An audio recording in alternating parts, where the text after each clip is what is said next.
Hello दोस्तों, आज की इस वीडियो में कक्षा 10 के मैथ के प्रश्नावली नंबर 1.2 को इस वीडियो को संपूर्ण हल देखने वाले हैं। प्रश्नावली नंबर 1.1 का वीडियो मैंने बना दिया है, आप जाकर प्लेलिस्ट और डिस्क्रिप्शन में लिंक है, वहां से देख सकते हैं। यहाँ पर दिया है कि पहला प्रश्न इसमें दिया है कि निम्नलिखित संख्याओं को अभाज्य गुणनखंडों के गुणनफल के रूप में व्यक्त कीजिए।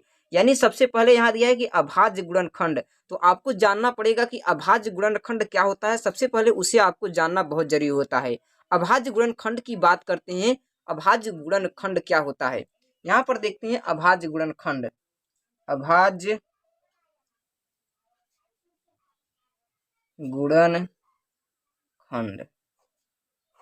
अभाज्य गुणनखंड आप तभी निकाल सकते हैं जब आपको अभाज्य संख्याएं पता हो। मैं सभी संख्याओं को बता दी है, आप जाकर वीडियो को डिस्क्रिप्शन में लिंक, वहां से देख सकते हैं। अभाज्य संख्याएं वे संख्याएं होती हैं जो केवल एक और स्वयं से कटती हैं। जैसे कि पहली अभाज्य संख्या होती है 2, 3, 5, 7, 7 के बाद 11, 13, 17, 19, ये सभी अभाज्य संख्याएं होती है। क्या होती हैं? ये सभी अभाज्य संख्याएं, और इसका हम जैसे एलसीएम निकालते हैं उसी प्रकार इसकी अभाज्य संख्याओं का गुणनखंड किया जाता है। जैसे हमारे पास जैसे 24 दे दिया, 24 दे दिया, इसका अभाज्य गुणनखंड कीजिए तो इसका करेंगे 2 गुणे 2 गुणे 2 दूने 4 तिहाई 12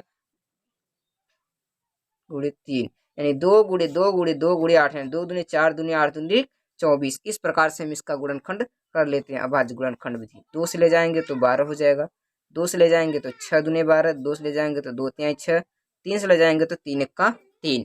इस प्रकार से इसको हल किया जाएगा। यहाँ पर पहला क्वेश्चन दिया है कि 140 का अभाज्य गुणनखंड ज्ञात करना है। तो हमें 140 का निकालना है, तो 140 का कैसे निकालेंगे?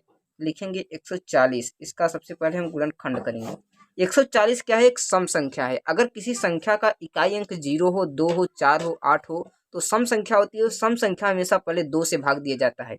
इसमें 2 से भाग देंगे तो 7 दूने 14, 140 हो जाएगा। कैसे दिए हैं? 140 में मैंने क्या किया है? 2 का भाग दिया है, तो 2 सते 14 हो जाता है, कट जाता है, 0 उतरता है, 0 होता है। इस तरह लस निकाला जाता है। फिर 70 इसमें 2 से भाग देंगे तो 2 तिहाई 6, 2 पच्चे 10 हो जाएगा। फिर इसमें 35 हो गया, 35 में 2 से भाग जाएगा नहीं, इसको ले जाएंगे 5 से भाग, 5 ले जाएंगे तो 5 सते 35, फिर 7 एक्का 7 हो गया। अर्थात 140 का गुणनखंड हो गया 140 बराबर जो 2 है 2 गुणे 2 गुणे 5 गुणे 7। इसका क्या हो गया? अभाज्य गुणनखंड हो गया। दूसरा क्वेश्चन दिया है अभाज्य गुणनखंड में क्या निकालना है? 156 का अभाज्य गुणनखंड निकालना है। किसका? 156 का। 156 बराबर हम क्या लिखेंगे? तो 156 का पहले अभाज्य गुणनखंड निकाल लेते हैं। निकालेंगे तो 156 इकाई अंक 6, इसमें 2 से भाग जाएगा तो 2 से ले जाएंगे, 2 सते 14 हो गया, 2 अठे 16 हो गया। फिर 2 से ले जाएंगे तो 2 तिहाई 6 हो गया, और 2 नवा 18 हो गया, तो 39 आ गया। तो 3 से ले जाएंगे, 3 एक्का 3, 3 त्रिका 9, 13 स्वयं से करता है, 13 एक्का 13 हो गया। इसका अभाज्य गुणनखंड हो गया 2, यहाँ भी 2, यहाँ 3, यहाँ 13, यानी 2 गुणे 2 गुणे 3 गुणे 13 इसका अभाज्य गुणनखंड हो गया। तीसरा क्वेश्चन दिया है, तीसरा दिया है किसका? 3825 का अभाज्य गुणनखंड निकालना। किसका? 3825, 3825। तो 3825 का हम पहले गुणनखंड कर लेते हैं। किसका? 3825 का। यहाँ पर इकाई अंक 5 है, इसमें 2 से भाग जाएगा नहीं, तो 3 से चेक करेंगे तो 3 से कटाएंगे तो 3 से कट जाएगा, 5 2 7 और 8 7 15, 3 से कट जाएगा तो इसमें 3 से भाग दे देते हैं। 3 से इसमें भाग दे जाएंगे तो 3 एक्का 3 हो जाएगा, और 3 दूने 6, 3 दूने 6, तो बचा 2 हो गया 22, 3 सते 21 और 3 पचे 15। तो फिर 3 से ले जाएंगे तो 2 1 3, 7 5 12, तो 3 से जाएगा तो 3 चौके 12, 3 दूने 6 और 3 पचे 15। फिर 3 से, अब इसमें 3 से नहीं जाएगा तो सीधा 5 से ले जाएंगे, तो 5 से ले जाएंगे तो 5 अठे 40, 5 पचे 25 हो जाएगा। किसे? 5 अठे 40, 5 पचे 25। फिर 5 से ले जाएंगे तो 5 एक्का 5, 5 एक्का 5, 3 बचा, 5 सते 35। फिर 17 से ले जाएंगे तो 17 एक्का 17 हो जाएगा। इसका अभाज्य गुणनखंड हो गया। तो यहाँ पर 3 बार गया, 3 से ले गए हैं, फिर 3 से ले गए हैं, फिर 5 से ले गए हैं, फिर 5 से ले गए हैं, फिर 17 से ले गए हैं। तो इसका ये अभाज्य गुणनखंड हो गया। किसका? 3825 का। उसके बाद चौथा क्वेश्चन है कि 5005 का गुणनखंड करना है। किसका? 5005 का। 5005 का इसका गुणनखंड कैसे करेंगे? तो 5005 को पहले अभाज्य गुणनखंड इसका निकालेंगे। 5005 है, इसमें किससे भाग जाएगा, 5 से जाएगा, तो 5 से ले जाएंगे तो 5 एक्का 5, 0 0, 5 एक्का 5। फिर 7 से ले जाए 5 एक्का 5, 1 आएगा। फिर 7 से ले जाएंगे तो 7 एक्का 7, 7 चौके 28 और 7 त्रिकी 21। फिर इसमें 11 से भाग लेके जाएंगे तो कितना हो जाएगा, 11 एक्का 11, 11 3 33। फिर 13 से जाएगा तो 13 एक्का 13, तो इसका हो जाएगा 5 गुणे 7 गुणे 11 गुणे 13। यह इसका क्या हो गया, अभाज्य गुणनखंड। उसके बाद अगला क्वेश्चन है 74 29 का। कौन सा है, 74 29 में किससे भाग ले जाएंगे कि भाग चला जाएगा, तो 74 29 में सबसे पहले हम 17 से ले जाएंगे। किससे, 17 से। 17 से ले जाएंगे तो कितना बार जाएगा, तो 17 4 बार ले जाएंगे। 17 3 7 यानी 7 437 बार जाएगा। कितनी बार, 437 बार। फिर इसको 19 बार ले जाएंगे तो 19 से ले जाएंगे तो 23 बार जाएगा। फिर 23 से ले जाएंगे तो 23 एक्का 23 हो जाएगा। यानी 17 गुणे 19 गुणे 23, इसका यह क्या हो जाएगा, अभाज्य गुणनखंड हो जाएगा। ये आपका अभाज्य गुणनखंड था पहला क्वेश्चन का। उसके बाद दूसरा क्वेश्चन दिया है कि पूर्णांकों को निम्नलिखित युग्मों से एचसीएफ और एलसीएम ज्ञात कीजिए तथा इनकी जांच कीजिए कि संख्याओं के गुणनफल एलसीएम और एचसीएफ हैं। से अभाज्य गुणनखंड से किसका, 26 और 91 का। किसका, 26 और 91 का हमें अभाज्य गुणनखंड ज्ञात करना है। किसका, 26 का और 91 का। यहाँ लिख लेते हैं 26 बराबर 91। इससे आपका गुणनखंड करके इसका एलसीएम पहले निकालना है। फिर 26 का ले जाएंगे, सम संख्या है तो 13 दूना 26, फिर 13 एक्का 13 हो जाएगा। तो 26 का हो जाएगा 2 गुणे 13 और 91 के ले जाएंगे तो 7 बार जाएगा। 13 7 91, 13 एक्का 13, तो इसका हो जाएगा 7 गुणे 13। तो इसका सबसे पहले हम क्या निकालते हैं, एचसीएफ निकालते हैं। एचसीएफ ऑफ 26 और 91 का, इसका एचसीएफ निकालेंगे तो एचसीएफ का मतलब जो दोनों में कॉमन होता है उसी को एचसीएफ कहते हैं। इसमें भी 13 मिल रहा है, इसमें भी 13 13 ही मिल रहा है, तो यही हमारा एचसीएफ हो जाएगा। एचसीएफ कितना हो जाएगा, 13 हो जाएगा। और एलसीएम की अगर हम बात करते हैं तो एलसीएम जो कॉमन होता है उसको भी लिखते हैं और जो कॉमन नहीं रहता है उसको भी लिखते हैं। 2 है और 7 है, और इन सब का मल्टीप्लाई करने पर जितना आएगा उतना उत्तर इसका एलसीएम हो जाता है। इन सब का मल्टीप्लाई करेंगे तो 13 दूने 26 और 26 सत्ते कितना हो, इसका मल्टीप्लाई करेंगे तो आएगा 182। यानी एलसीएम आ गया 182, एलसीएफ आ गया 113। और कह रहा है कि इन संख्याओं का गुणनफल और एचसीएफ गुणे एलसीएम बराबर हो। जैसे अगर दो संख्याएं ए और बी हैं और उसका एलसीएम एचसीएफ ज्ञात होता है तो ए गुणे बी बराबर होता है एलसीएम गुणे एचसीएफ। ये दोनों संख्याएं क्या होती है, बराबर होती है। तो दोनों संख्याएं बराबर हो जाएगी तो सही हो जाएगा। तो हम यहाँ पर जांच कर ले रहे हैं। जांच करेंगे तो दोनों संख्याएं कितना है, 26 है और 91 है, और इसका एलसीएम आया है 182 और आया है 13। तो इन दोनों का मल्टीप्लाई कर देते हैं। इन दोनों का मल्टीप्लाई करेंगे तो यहाँ पर देखिए इन दोनों का मल्टीप्लाई किए हैं तो कितना आया है, इन दोनों का मल्टीप्लाई किए हैं तो आया है 2366। कितना आ गया, 2366। और इसका भी मल्टीप्लाई करेंगे तो आपका आएगा, देखो 3 दूना 6, 2366 ही आएगा। इस तरह से इसका जांच हो जाएगा। इस तरह से क्या किया जाएगा, इसकी जांच की जाएगी। उसके बाद अगला क्वेश्चन है 510 और 92 का ज्ञात करना है। किसका, 510 और 92 का। 510 और 92 का, इसका पहले अभाज्य गुणनखंड निकालेंगे 510 का। 510 में सबसे पहले 2 से भाग देंगे तो 2 दूनी 4 हो जाएगा, 2 पचे 10 हो जाएगा और 2 पचे 10 हो जाएगा। तो 2 दूनी 4, 1 बचा, 2 पचे 10, 2 पचे 10। इसमें किससे भाग ले जाएंगे, 5 5 10, 10 2 12, 3 से जाएगा तो 3 से ले जाएंगे तो 3 8 24, 3 पचे 15। फिर 5 से ले जाएंगे तो 5 5 एक्का 5, 5 सते 35। फिर 7 से ले जाए 17 से ले जाएंगे तो 17 एक्का 17 हो जाएगा। तो इसका यानी 510 का गुणनखंड कितना आया, 510 बराबर 2 गुणे 3 गुणे 5 गुणे 17। और 92 का निकाल ले रहे हैं तो 92 का देखते हैं कितना आता है। 92 भी 2 से ले जाएंगे तो 2 चौके 8, 2 छक्के 12, 2 से ले जाएंगे तो 2 दूने 4, 2 तिहाई 6। 23 से ले जाएंगे तो 23 एक्का 23, यानी 2 गुणे 2 गुणे 23। तो इसका हम एचसीएफ और एलसीएम निकाल लेते हैं। अगर हम इसका HCF निकालते हैं तो HCF जो दोनों में कॉमन होता है, दोनों में कॉमन कितना है, ये 2 जो है दोनों में कॉमन है, तो इसका HCF हो जाएगा 2, और कोई कॉमन नहीं है तो कोई नहीं मिलेगा। उसके बाद LCM निकलेंगे, LCM जो कॉमन है उसको भी लिखते हैं, जो कॉमन नहीं है उसको भी लिखते हैं। तो 3 कॉमन नहीं है, 5 कॉमन नहीं है, 17 कॉमन नहीं है, और 2 भी कॉमन नहीं है, 23 भी कॉमन नहीं है। अब इन सबका मल्टीप्लाई कर देंगे, जितना आएगा वही इसका LCM हो जाएगा। इसकी मल्टीप्लाई करते हैं तो 3 दूने 6, 6 पचे 30, 30 दूने 60 हो गया, और 17 हो गया, 23 हो गया। तो इन सबका मल्टीप्लाई कर लेते हैं हम। इन सबका मल्टीप्लाई किया तो कितना आया, 23 460 आया, इसका LCM इतना आ गया। इसकी जांच करने के लिए अब क्या करेंगे, जांच होता है दोनों संख्याओं का गुणा, यानी 510 गुणे 92 बराबर LCM गुणे HCF। LCM 2 है, HCF है 23 460। तो इन दोनों का आप मल्टीप्लाई कर दीजिए। इसमें 2 करेंगे, 2 0 0, 2 छक्के 12, 2 छक्के 12 हाथ से लगा 1, 2 चौके 8, 1 9 हो जाएगा, 2 तिहाई 6 हो जाएगा, 2 दूनी 4 हो जाएगा। इसी प्रकार इसका गुणा करेंगे तो 46 920 आ जाएगा, यानी दोनों संख्याएं क्या हो जाएगी, बराबर हो जाएगी। उसके बाद तीसरा क्वेश्चन है 336 और 54। इन सबको आप होमवर्क में आसानी से लगा लेंगे, आशा करता हूँ कि आप इसको लगा लेंगे। तीसरा क्वेश्चन दिया है कि अभाज्य गुणनखंड विधि द्वारा निम्नलिखित पूर्णांकों का HCF और LCM ज्ञात करना है। पहला क्वेश्चन दिया है इसमें 12, 15 और 21 का क्या ज्ञात करना है, अभाज्य गुणनखंड विधि द्वारा HCF और LCM ज्ञात करना है। तो इसको हमें अभाज्य गुणनखंड विधि से निकालना है। तो पहले हम 12 का अभाज्य गुणनखंड निकालेंगे।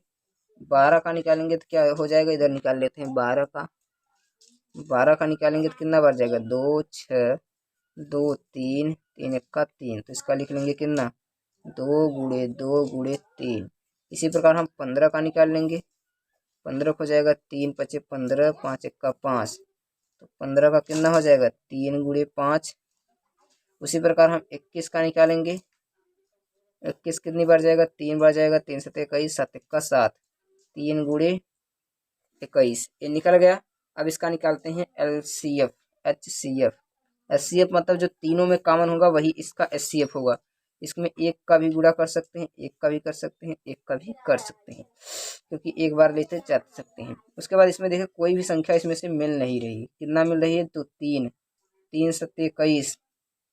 यहाँ पर देखिए 3 मिल रही है, 3 भी तीनों संख्या में मिल रही है। 3 ही एक ही संख्या जो तीनों में मिल रही है। इसका HCF कितना हो जाएगा, 3 हो जाएगा। इसका HCF कितना हो जाएगा, 3 हो जाएगा। उसके बाद हम LCM निकालेंगे। किसका, LCM।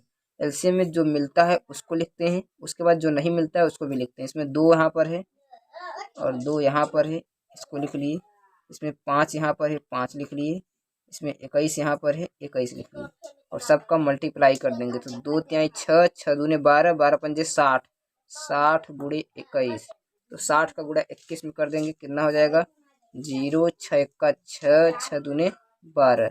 इसका LCM 1260 हो गया, यानी इसका HCF बराबर हो गया 3 और LCM बराबर हो गया 1260। यही आपका उत्तर हो गया। उसके बाद दूसरा क्वेश्चन दिया है क्या, 17 23 29। किसका, 17 23 29 का HCF और LCM ज्ञात करना है। 23 29 का निकाल लेते हैं। अगर हम 17 का अभाज्य गुणनखंड करें तो 17 गुणे 1 आएगा, क्योंकि किसी से कटेगा नहीं।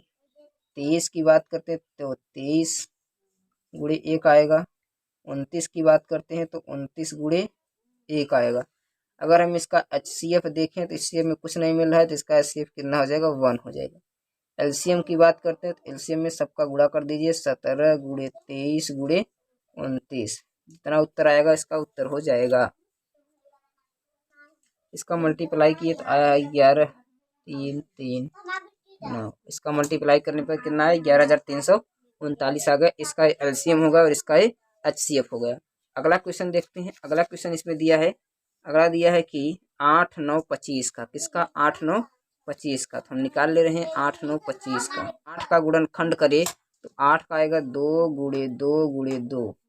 9 का करें तो आएगा 3 गुणे 3।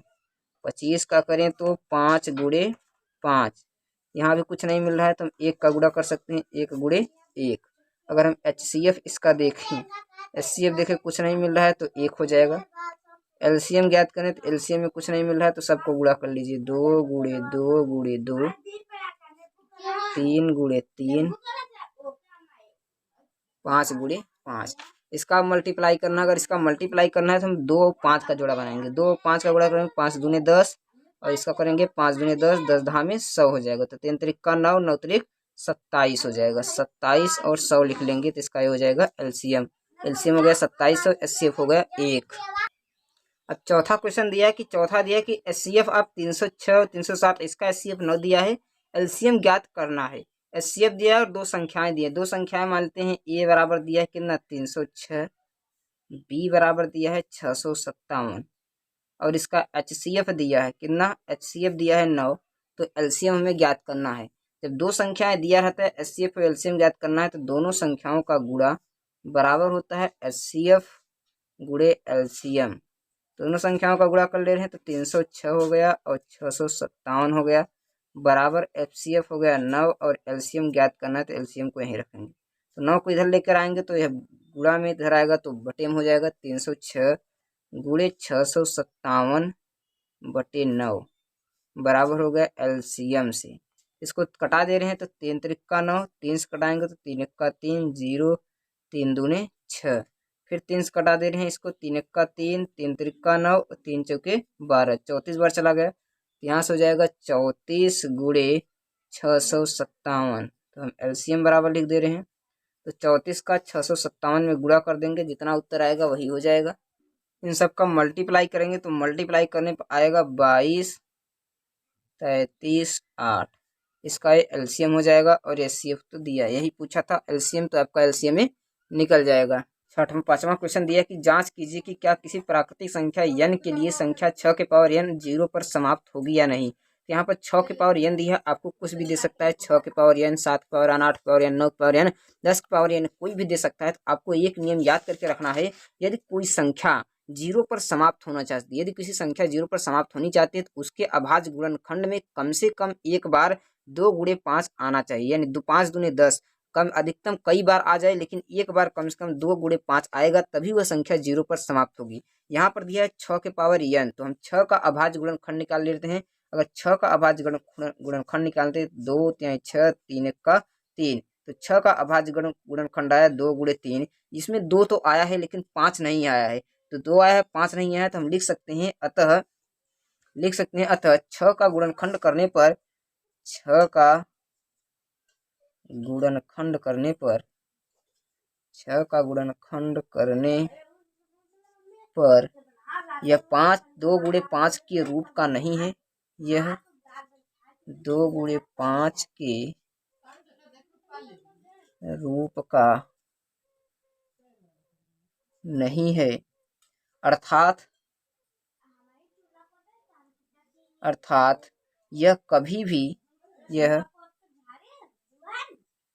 भी 0 पर समाप्त नहीं हो सकती, 0 पर समाप्त नहीं हो सकती किसी भी प्राकृतिक संख्या n के लिए, किसी भी प्राकृतिक संख्या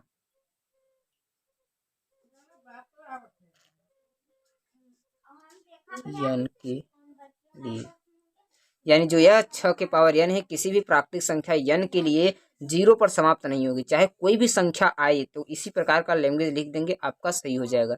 इसमें 2 गुणे 5 नहीं है, इसलिए इसका लास्ट में कितनी भी संख्याएं गुणा किया जाए तो इसमें 0 लास्ट का इकाई अंक 0 नहीं आ सकता।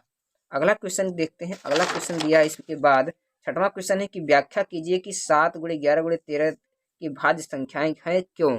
तो भाज्य संख्याएं आपको जानने के लिए भाज्य संख्याएं क्या होती है, जो भाज्य संख्या मैंने बता दिया है, आप जाकर वहां पर देख सकते हैं। एक बार और बता दे रहे हैं, भाज्य और अभाज्य क्या होती है। एक होती है भाज्य संख्या, एक होती है अभाज्य संख्या। भाज्य संख्या का मतलब होता है कंपोजिट नंबर। अगर इसका भाज्य संख्या जिसका गुणनखंड करने पर कम से कम दो से अधिक गुणनखंड है, यानी कम से कम 3 गुणनखंड है तो भाज्य संख्या होती है।